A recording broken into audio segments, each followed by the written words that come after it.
बस ऐसे करते करते मन को भरमा देगा। और जब मन को भरमा देगा तो फिर आपका मन खराब हो जाएगा। खराब हो जाएगा तो वो बोलेगा कि छोड़ो आज बच्चों, तो ये आपको जो है क्या करना चाहिए कि ये मन किसी का अगर खराब होता है तो उस समय प्रयास करना चाहिए क्या, विवेक।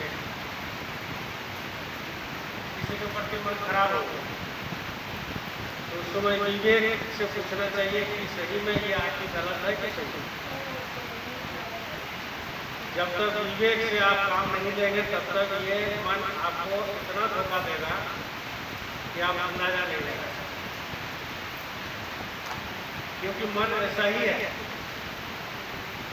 ये जन्म जन्मांतर से हमको और आपको धोखा देते आ रहा बोल जाए। तो इससे पार पाने के लिए आपको विवेक का इस्तेमाल करना बहुत जरूरी होता है, बहुत जरूरी। और विवेक कोई बाजार से खरीद नहीं पाता है, ना मिलेगा आपको। ये कहाँ मिलेगा, आपको अंदर में मिलेगा। और ये विवेक है सबके अंदर में, चोर में भी है, डकात में भी है, सत्संग में भी है, सब में है। लेकिन किसी के अंदर कम है, किसी के अंदर ज्यादा है। तो ज्यादा कैसे मालूम चलेगा? ज्यादा मालूम चलेगा जब आप सत्संग में आएंगे और आते आते आते आते आपका विचार बढ़ हो जाएगा, तो विवेक का पता चलता है कि नहीं हमारे अंदर ये विवेक काम कर रहा है।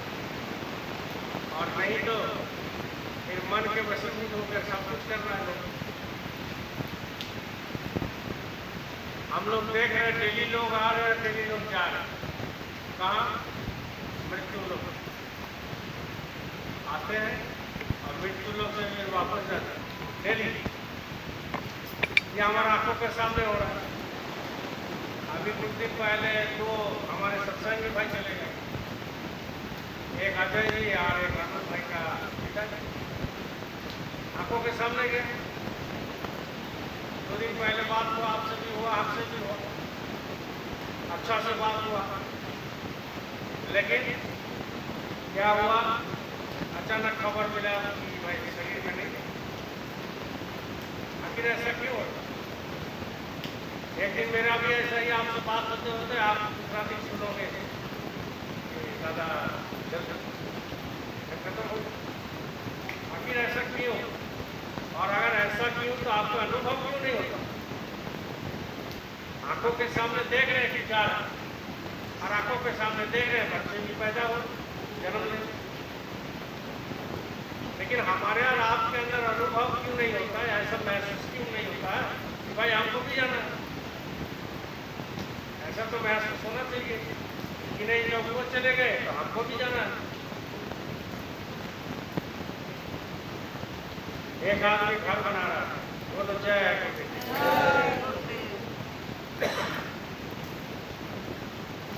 तो घर बना रहा था, बड़ी मुस्कुरा रहा था, देख करके 2-3 तल्ला घर बना रहा। तो एक महात्मा उधर से आया और आकर के पूछा ये किसका घर बन रहा? तो बोले कि मेरा घर बन रहा। ऐसा बोला कि मेरा घर, क्योंकि आमतौर पर हम लोग यही सब बोलते हैं कि मेरा घर। लेकिन आंख बंद हो गया तो वो मिट्टी हो गया। जब तक आंख खुला है तो आपको लग रहा है कि मेरा है, मेरा है, बोल जाएगा। और जैसा ही आंख बंद हो गया, चाहे अभी आप आंख बंद कर दो अपने आप से, दिखाई नहीं देगा, मतलब मिट्टी को, मतलब मिट्टी। और मरने के बाद तो वो तो हो ही जाता है। मरने के बाद तो आंख बंद हो ही जाता है। तो जब जिंदा रहते हुए आंख बंद करते, रात को सोए रहते, हम लोग सब नींद में रहते रात। जब भी सोए, कोई थका हुआ है तो जल्दी नींद में आ गया, कोई थका हुआ नहीं है तब सही। लेकिन उसका भी नींद आएगा। जैसा ही नींद आने लगेगा और आ जाएगा तो आंख ऑटोमेटिक बंद हो जाएगा। जैसा ही ऑटोमेटिक बंद हो जाएगा तो दुनिया भर के सपना शाम को रात को आता है। और चेतन मन बोलते हैं, ये आ जाता है। कभी वहाँ दौड़ रहा है, कभी उससे झगड़ा कर रहा है, मतलब दिन भर वो थोड़ा बात करते रहते हैं, सपनों में भी रहते हैं।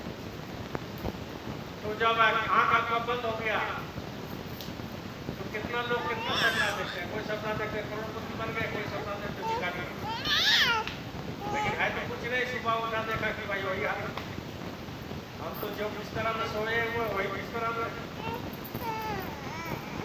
तो कहने का मतलब ये है कि ये सपना में जब लोग सो जाते हैं, माना नींद में आ जाते हैं, तो सपना देखने लगते हैं, दूसरी दुनिया में चला जाता है। वो एक दुनिया दूसरा है। अभी जैसे आप हो, आँख खुला हुआ है, दूसरा दुनिया है। और अभी अगर आपको बुला जाए, छोड़ो आज सुमिरन धन भजन तो हो गया, सत्संग हो गया, थोड़ा 2-4 घंटा यहाँ सो जाए, सब सो जाएगा। तो सो जाएगा तो नींद आ जाए। अब नींद जब आ जाएगा तो ये जो है दुनिया अलग हो गई। अब दुनिया जब अलग हो गया तो दुनिया क्या है? सपना का दुनिया। क्यों? क्योंकि आँख बंद करते। वैसा ही अभी आप आँख बंद अगर करते हो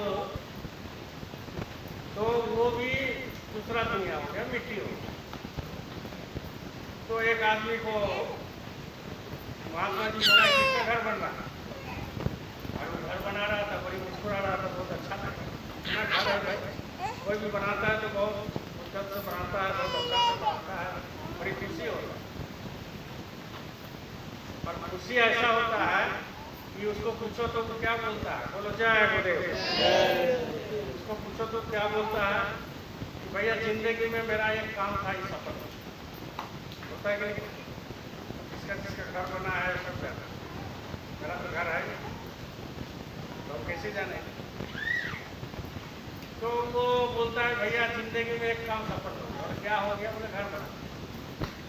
और किसी किसी का ख्वाहिश रहता है, बोले भैया जिंदगी में मेरा कुछ संकल्प था, उसमें से बेटी का शादी करना था, दे दिए, घर भी बन गया। अब हम जो है पूरा जय गुरुदेव में चलते हैं, ऐसा नहीं। लेकिन जा नहीं पाता। क्यों नहीं जा पाता है? उसका कारण है कि इसको ख्वाहिश बढ़ते जाएगा कि घर बना लिए, बेटी का शादी कर लिए, अब बच्चे को जो है इंजीनियर पढ़ा देंगे और बच्चे को भी नौकरी दिला देंगे। ऐसा करते करते उसका मन में ख्याल आता है कि बच्चे को भी शादी दे देंगे, और जब शादी हो गया तो फिर ख्याल आता है कि एक पोता हो जाता तो बढ़िया था, और फिर एक पोता भी दे दिया, फिर दूसरा पोती अगर हो जाता तो ठीक रहता, पोती भी दे दिया। अब वो चाह रहा है उठा पूछो और कुछ ख्वाहिश है तो पोता का भी देखे तो बढ़िया। ऐसे मन में सोचता है, कैसे भी सोचता है। इसलिए जब तक आपका होश संभाले तो आपका ख्वाहिश, इच्छा शक्ति कभी रुकेगा नहीं, कभी नहीं रुक सकता। इच्छा शक्ति कब रुकता है? कि जब आप सत्संग में आके सदगुरु का शरण लेकर आप दुनिया में चल करके क्यों मना करते हैं? सदगुरु क्यों मना करते हैं कि संसार मत छोड़ो? उसका कारण है कलयुग में संसार सबसे बड़ा धर्म है करना, और कलयुग में सबसे बड़ा आश्रम है क्या? संसार। इसके जैसा आश्रम है उसका क्यों? कारण क्या है? इसीलिए मना करते हैं सब सदगुरु कि संसार में देख करके सुख भी लो, चोट भी खाओ लोगों से, अच्छा और बुरा का परख भी कर लो, और सब जब थक जाओगे तब किसके ऊपर मन लगेगा? गुरु के ऊपर। ये छोड़कर मेरा, क्योंकि सब धोखा देने वाला। जब सब आपको धोखा देने लगेगा तो हम लोग कभी कभी बोलते हैं, बोलो जय गुरु। कभी कभी हम लोग क्या बोलते हैं कि जिसको अपना समझते थे वही हमको धोखा करते। हमारे साथ भी हुआ, आपके साथ भी हुआ, आगे आने वाला दिन में भी होगा। इसलिए धोखा सबको देगा, सबको देता है। लेकिन उस समय क्यों लगता है कि धोखा दे दिया? क्यों? क्योंकि उसको हम बहुत अपना मानते अपना मानते। तो इसलिए ये आंख जैसा ही बंद किया, कोई अपना नहीं, सब मिट्टी। तो वो महात्मा पूछा किसका घर? बोल रहा है कि ये मेरा घर बना। तो इसके पहले किसका था जगह? छोटा सा घर था, पुश्तैनी घर था, ये किसका था? तो बोला पिताजी का। उसका पहले किसका था? दादा का। उसका पहले किसका था? उनका दादा का। उसका पहले किसका था? तो उनका दादा का। उसका पहले किनका था? बोले उनका दादा का। बोले तुम्हारा रहेगा? तुम्हारा रहेगा क्या? जब उनका दादा का जान रहा, जवानी ढल जाता है लोगों को, लेकिन फिर भी जवानी को संभालने में दिन भर लगा।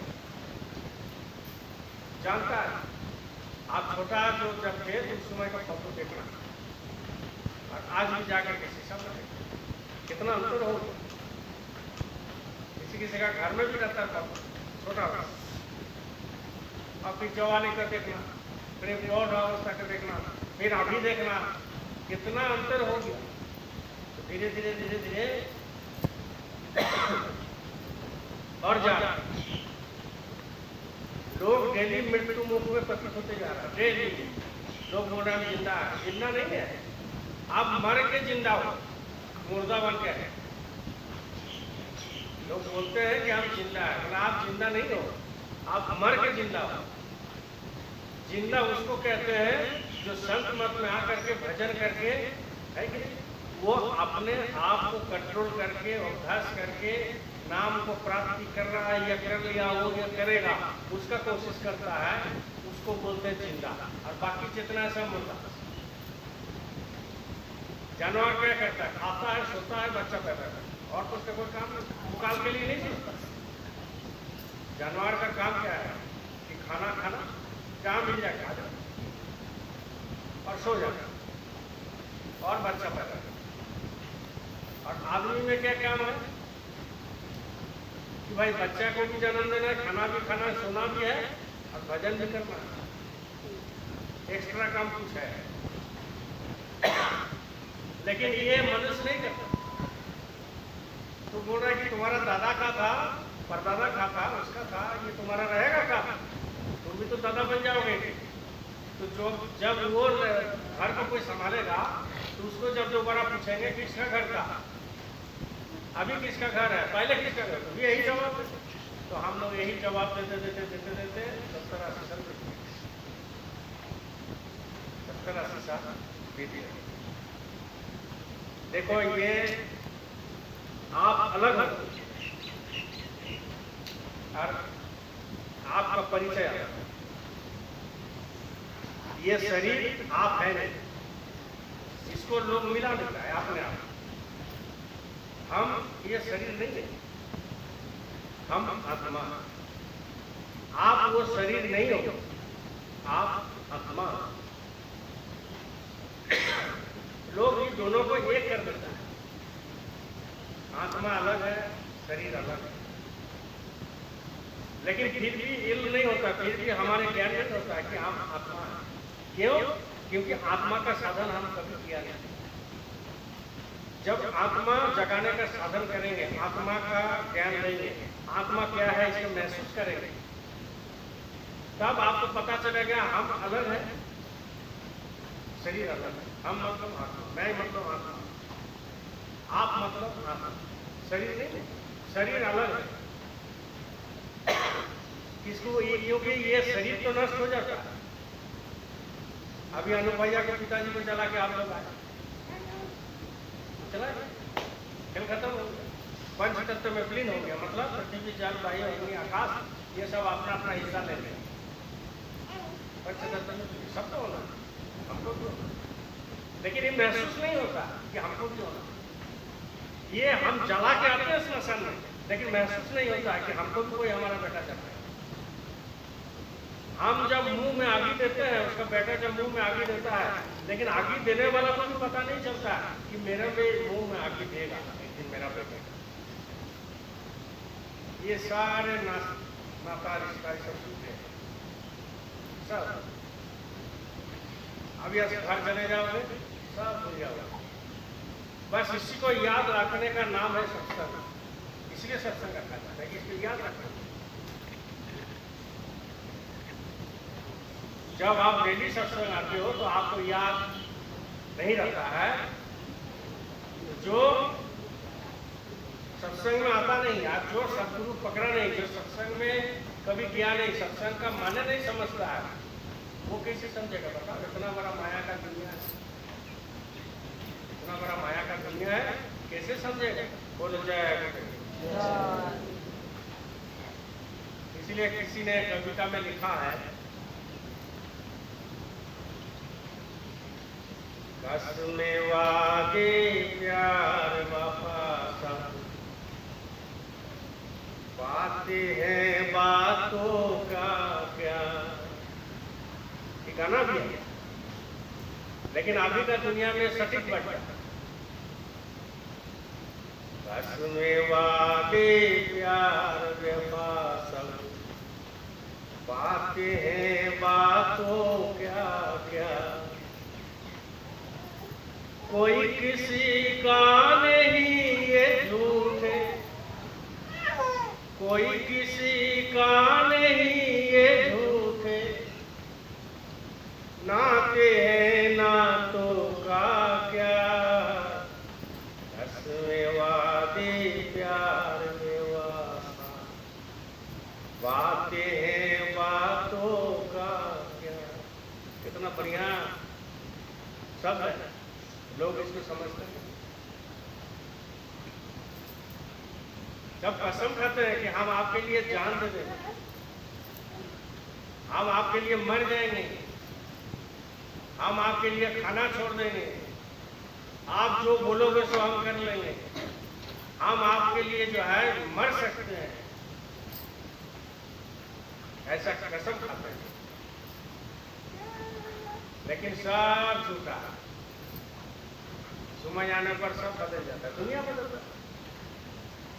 आज आप जो चीज सोच रहे हो वो शाम को आप नहीं सोच सकते, भूल जाएंगे। अगर नहीं भी भूले तो उस चीज को कर नहीं सकते। क्यों? क्योंकि दुनिया परिवर्तनशील है, समय परिवर्तन होता है, समय एक जैसा रहता नहीं है। सुबह का समय अलग है, शाम का समय दोपहर का समय अलग है, रात का समय अलग है, सब अलग अलग समय है। आपको सुबह में भजन करने का मन करता, सुमिरन ध्यान करने का मन करता, लेकिन वही 11 बजे आपको बैठा दिया जाए तो आप नहीं कर पाओगे, क्योंकि समय की बात। और आपको खाने के बाद बैठा दिया जाए तो आप नहीं कर पाओगे, लेकिन आपको अगर बोला जाए कि शाम को आप पैर धो करके बैठ जाओ भाई, 7 बजे 8 बजे आराम से बैठ जाओ। क्यों? क्योंकि समय का बात, समय से खाना, समय से सोना, समय से उठना, समय से बैठना, समय से भजन करना। महात्मा ऐसा ही इसलिए कर रखा कि समय से सब कुछ करने के लिए। तो इसीलिए कहते हैं, होगा मसीहा सामने तेरे, फिर भी तू ना बच पाएगा। कितना भी तुम किसी को मानते हो, मसीहा क्यों ना, जब अंतिम समय आ जाएगा, तो अंतिम समय जब आ जाता है, वो मसीहा सामने तेरे आएगा, लेकिन तुम बच नहीं पाएगा, एकदम चल जाना। वो 1 मिनट के लिए नहीं रुकेगा, 1 सेकंड के लिए नहीं रुकेगा, वो सीधा आएगा, बोलेगा कि चलो, और आपको जब ले जाएगा, आपका शरीर पड़ा हुआ, मेरा शरीर पड़ा हुआ है, उसमें बार बार घुसने का कोशिश करेगा शरीर में। क्यों? क्योंकि इसी शरीर में रहा इतना तो छोड़ने का मन नहीं करता। आज हमारा शरीर छूट जाए, आपके लिए नहीं बोल सकते, लेकिन मेरा शरीर अगर छूट जाए और कोई भी लेने के लिए आए, तो ये शरीर से जब निकालता है तो बड़ी कष्ट होता है। क्यों? क्योंकि एक जगह समेट करके आत्मा को निकाल लेना ये बहुत बड़ी बात होता है। इसलिए भजन की कोशिश करना, और जिस समय मृत्यु होता है, और मृत्यु जैसा ही हुआ 1 घंटे में, जैसा अभी 12 बजे मृत्यु होगा, तो 1 घंटा उसका पूरी दुनिया का रीत चलते रहता है, जब से ज्ञान हुआ तब अंतिम समय। इनको धोखा दिए, इनको मार दिए, इनको गाली दिए, माँ बाप का सेवा नहीं की, बच्चे का ये नहीं की, वो हमको ऐसा किया, वो हमको ऐसा किया, हमने ऐसा किया। ये 1 घंटा रील चलते रहता है और वो उस समय रील जल्दी जल्दी जल्दी चले और उस समय रील जो है आपको सच्चा दिखाई देगा। 1 घंटा तक चलते रहता है, उसी में आदमी घबरा जाता है। इसलिए तो बोलता है कि मरने से पहले वो सच बोल के जाता है, उस समय वो झूठ नहीं बोलता, क्योंकि वो जान लेता है, उसका ज्ञान हो जाता है कि जो किए हैं हम एकदम गलत कर दिए। अब 1 घंटा मेरे लिए बचा है, 1 घंटा मेरे लिए बचा है। ये जो कितना जातना होता है वो तो गरुड़ पुराण में आपको दिखाई देगा, वो बोलता है। गरुड़ पुराण कोई ऐसे ऐसी किताब नहीं है, बहुत बड़ा किताब है। जो भी लोग मरते हैं पंडित आके गरुड़ पुराण पढ़ते हैं और उसमें पंडित खुद बताते हैं कि मांस मछली अंडा खाएगा, दारू पिएगा तो सीधा नरक में जाएगा। गरुड़ पुराण में लिखा, हम आप थोड़ी बोल रहे, हमारा महात्मा थोड़ी बोल रहे, तो पहले से लिखा हुआ। महात्मा इसीलिए बोलते हैं कि महात्मा देख रहे हैं तो आपको चेता रहे, आगाह कर कि भाई ऐसा मत खाओ। पंडित खुद बोलते हैं आज जितना खाने वाला है गतिया में सब बैठा कर, और सुनता है, देख रहा है कि सामने गड्ढा है, सामने पाप है, वो पाप बता रहा है, ये किताब बता रहा है, ये कोई जयगुंडे वाला नहीं बता रहा है, ये सीधा भगवान विष्णु का किताब है गरुड़ पुराण। वो पंडित जी पढ़ते हैं हर चीज, कितना नरक है, कितना यातना देता है उसको, आत्मा को कितना मिलता है, कितना कष्ट होता है, लेकिन फिर भी वो लोग अपना कर करके चले जाते हैं और सुनने वाला सुन करके चले जाते हैं। 13 दिन के बाद फिर मछली अंदर। खैर अभी तो 1 महीना ऊपर वाला दया किया है शंकर जी के चलते, कम से कम मांस मछली अंडा तो नहीं खाया। कितना मुर्गा इस 1 महीने में बच जाता है, कितना बकरी बकरा बच जाता है, कितना पाठा पाठी, नहीं तो 1 महीना में कितना होता है पता। एक दिन में अगर पूरा इंडिया में ऐसा हो तो महादेव के ऊपर जल ढालो, वो भी कृपा करते हैं, करेंगे,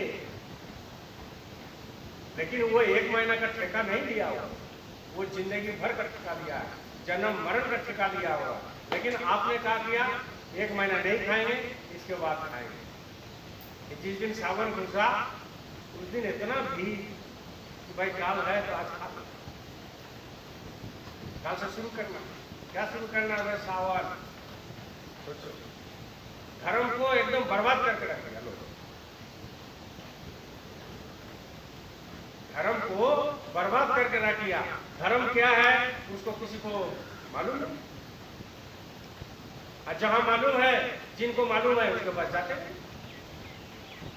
सब अपना अपना मसीहा बना हुआ है, अपना अपना पंडित मौलवी मुल्ला बना हुआ है, अपना अपना जो है पूरा ज्ञानी बना हुआ।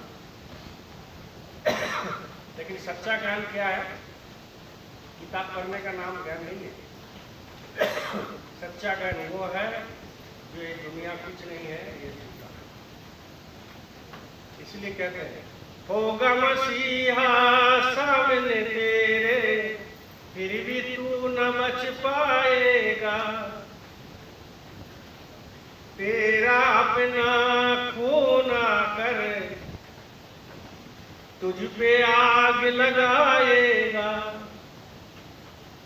विचार करने का विषय है, विचार करो। सत्संग सुनने से खाली कुछ नहीं, सत्संग सुनने के बाद विचार होना चाहिए, विवेक होना चाहिए कि कल हम आधा घंटा भजन किए हैं, आज हम कम से कम 45 मिनट तो करेंगे। तब विचार है, तब विचार करते हैं, तब विवेक होगा। नहीं तो काल किए हैं आधा घंटा, आज 5 मिनट में उठ गया। क्यों उठ गया? ये दुनिया ज्यादा दिन नहीं चलने वाला है और ना आप चलने वाले हैं। एक दिन ना एक दिन कयामत आने वाला है। ये सारे भविष्यवाणी करके गए हैं पहले पूरा, और अभी भी कर रहे हैं, और हमारे गुरु महाराज भी करके गए। एक दिन ना एक दिन ये दुनिया नष्ट हो जाएगी। उनका मंजूर नहीं है नष्ट करने का, लेकिन हम लोग अपने हिसाब से उसको मजबूर कर रहे हैं। इतना पाप, इतना दारू पीना, इतना मांस मछली खाना, खून का नदियां बहा। धर्म को मालूम मतलब मालूम नहीं है, किसको धर्म कहते हैं, किसको गुरु कहते हैं, नाम किसको कहते हैं, तीर्थ किसको कहते हैं, व्रत किसको कहते हैं, पूजा किसको कहते हैं, पाठ किसको कहते हैं, मालूम नहीं। इसीलिए कहते हैं तेरा बिना खूना करे, तुझ पे आग लगाएगा, आसमान में उड़ने वाले, आसमान में उड़ने वाले, मिट्टी में मिल जाएगा, कसमें वादे प्यार विवाह, बातें हैं बातों का क्या, कोई किसी का नहीं ये झूठे नाते है नातों का क्या, कसमें वादे प्यार विवाह, बातें हैं बातों का क्या।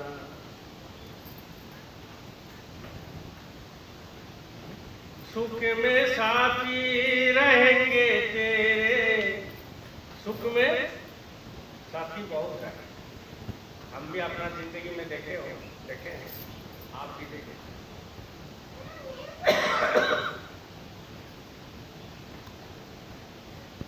आज पूरा हल्ला कर दो नगरी में, बेगूसराय सरकार का 2 करोड़ लॉटरी मिल गया। जो कभी फोन नहीं किया उसका फोन शाम तक आ जाएगा, भैया ध्रुव भैया इसका कहाँ है, सब ठीक ठाक है ना। अरे ऐसा ही अचानक आपको याद आ गया फोन में, लेकिन अचानक नहीं, उसका कान में चला गया कि 2 करोड़ रकम मिल गया।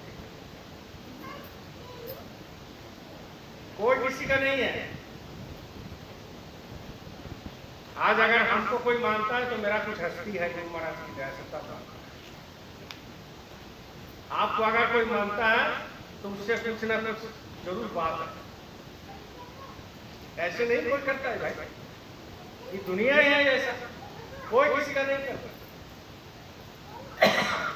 इसीलिए तो सत्संग रखा जाता है कि मानवता को उजागर करना। गुरु महाराज सिखाते हैं आपके लिए कोई कुछ करे चाहे नहीं करे, आप उनके लिए करते हैं। आपको कोई सम्मान करे चाहे नहीं करे, आप उनके लिए सम्मान करें।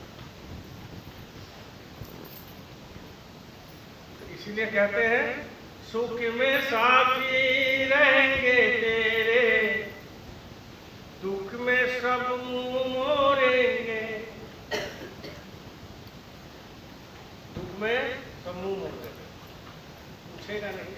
इसीलिए तो जो कह करके गए हैं कि दुख में तुम्हारा साया भी साथ नहीं देगा। बात जो है, जब हम क्लास में पढ़ते थे तो हमको भी लगता था कि नहीं झूठ बात है, हमारा इतना रिश्तेदार है, हमारा भाई है, हमारा ये होगा वो होगा, ऐसा है वैसा है। बाद में जैसे जैसे दुनिया बदलती गई, जैसे जैसे जिंदगी बदलते गया, जैसे जैसे उम्र बढ़ते गया, जैसे जैसे चोट पहुंचते गया, जैसे जैसे सबको पहचान में आ गया, तब अभी पता चलता है नहीं जो पुराना बात सब सही है कि आपको दुख में साया भी साथ में छोड़।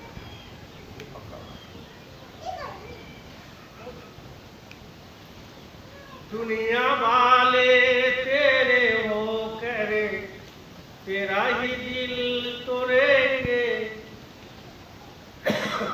तेरा ही दिल तोड़ देगा। इसको ज्यादा मानते थे उसको तोड़ देगा। यहाँ जितना लोग बैठे यहाँ से वहां तक, मन में सोचिए आपका दिल कौन तोड़ दे। दिल तोड़ने का मतलब ये नहीं है कि प्रेमी की तोड़ देता है, ऐसी बात नहीं। दिल तोड़ने का मतलब है भाई भी तोड़ देता,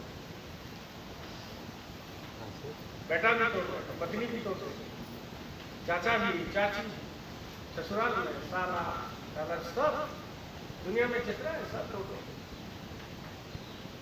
इसलिए एक ही साथी आपका है, एक ही साथी मेरा है, वो है सतगुरु। बस सीधा चलना है आपको, ना बाएं ना दाहिने, नहीं तो गिर जाओगे सीधा। कभी वहां जाओगे, कभी वहां जाओगे, कभी वहां जाओगे, दिल टूट जाएगा आपका। आपसे कुछ नहीं होने वाला है, आते रहो आज जाते रहो। इसलिए कहते हैं कि 33 करोड़ देवी देवता से मानने से जो काम आपको होगा उससे अधिक काम होगा सदगुरु के चरण में रहने से। क्यों? क्योंकि गुरु का ही चरण में सारे तीर्थ है और गुरु का ही चरण में सारे देवदेवी है। लेकिन सदगुरु होना जो नाम का बख्शिश करता है, जो नाम आपको देता है, जो नाम के सहारे आपको शरीर से आत्मा निकाल करके वो परमात्मा तक पहुंचा सकता है, ऐसा गुरु होना चाहिए। दीक्षा ले लिया और हमारे जिंदगी में कोई बदलाव नहीं, दीक्षा ले लिए और हमारे विचार में कोई बदलाव नहीं, दीक्षा ले लिए विवेक हमारा गायब हो गया, दीक्षा ले लिए और परमात्मा का हम भजन कर रहे हैं लेकिन कोई अनुभव नहीं, ऐसे गुरु नहीं होना चाहिए। गुरु ऐसा होना चाहिए जो आपको नामदान मिलने के साथ साथ ही आपका अनुभव हो, लगे कि गुरु मेरे साथ है, लगे कि गुरु मेरे पास है, तब तो आप सोचेंगे कि हाँ मेरा सदगुरु मिला। इस पानी में देखो कितना भीगते भीगते लोग आ, ठीक है, लेकिन जो नजदीक में रहता है बाबा, क्यों? उसका कारण है, इसलिए आता नहीं है। उसका जिस दिन सुख रहेगा उस दिन नहीं आएगा, याद रखना। जिस दिन सुख रहेगा उस दिन नहीं आएगा, और 2-4 दिन बीमार पड़ जाएगा, दुख हो जाएगा तो फिर के पास आएगा। गुरु महाराज थोड़ा सा रक्षा करते, यहाँ का प्रसाद ले जाएगा, यहाँ सत्संग सुनेगा, यहाँ प्रणाम करेगा, यहाँ मानसिक करके जाएगा कि गुम्बज में 1000 रुपये देगा। तो गुरु महाराज भी ठीक कर देते हैं, लेकिन गुरु महाराज जानते हैं इनका भावना और भक्ति जो है ये दूसरा करता है, उसको भी लगा के रखते हैं। लेकिन बात यह है प्रेमियों कि कम से कम गुरु के प्रति जो भक्ति हो वो उसमें स्वार्थ नहीं होना। इवन आप जो है भजन में जब बैठते हो तो उसमें भी आप गुरु से मत बोलो कि हमको भजन बना दीजिए, बस आप तो बैठने के लिए बोले हम बैठिए, क्योंकि आप जब भजन करेंगे तो आपको वो आवाज और वो फलाना और वो जो वर्णन किए हैं गुरु महाराज, उसी को आप चिंतन करेंगे तो आपकी भजन नहीं बनेगा, मन चला जाएगा उधर। इसलिए आपको चुपचाप बैठना है, और बैठ करके क्या करना है, गुरु महाराज ने बताया कि बच्चा ऊपर से जो आवाज आ रहा है उसे सुनने का कोशिश कर, इतना करना, बाकी तो मालिक देते।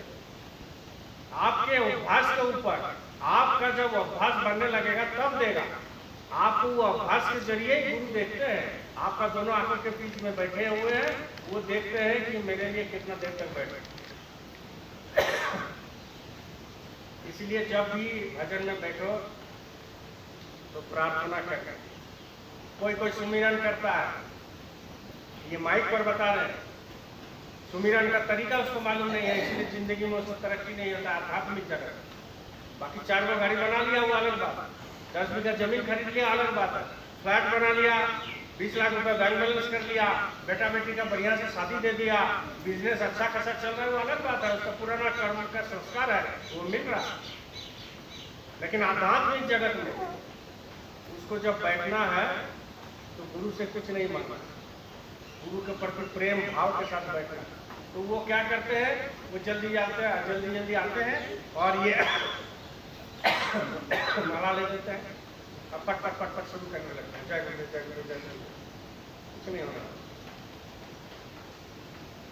सुमिरन से पहले, बैठने से पहले आप ऐसे माला को पकड़िए, और यहाँ दोनों आंखों के बीच में ये भाग है, बाहर में कुछ नहीं, यहाँ रास्ता यहाँ है, बाहर रास्ता का आध्यात्मिक जगत का रास्ता बाहर में नहीं है, ये दोनों आंखों के बीच में है।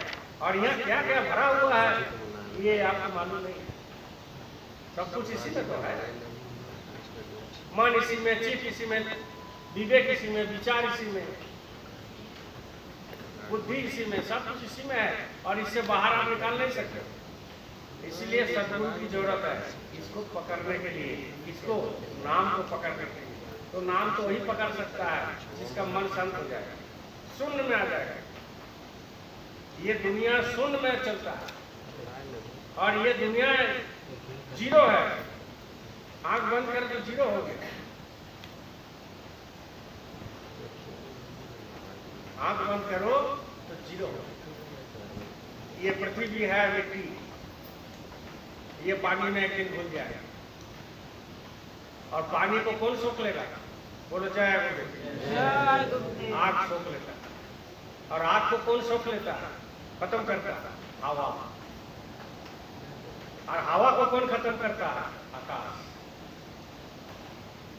ये तो खत्म हो गया। जब महाप्रलय होता है तो ऐसा ही गुरु महाराज बताए, चटाई की तरह ये लपट देता है। उस समय ये नहीं देखेगा ये देवी सरकार है, खूब सत्संग मालिक का सुना है, सब को सब। इसलिए आत्मा को प्रगति करने के लिए, ऊर्ध्व गति प्राप्त करने के लिए, आत्मा को ऊपर ले जाने के लिए ये दोनों आंखों के बीच में यहाँ पर ध्यान लगाना जरूरी है। आपको मालूम है ध्यान किसको कहते हैं, भजन किसको कहते हैं, सुमिरन किसको कहते हैं? आए आप जय गुरुदेव जय गुरुदेव जय गुरुदेव जय गुरुदेव।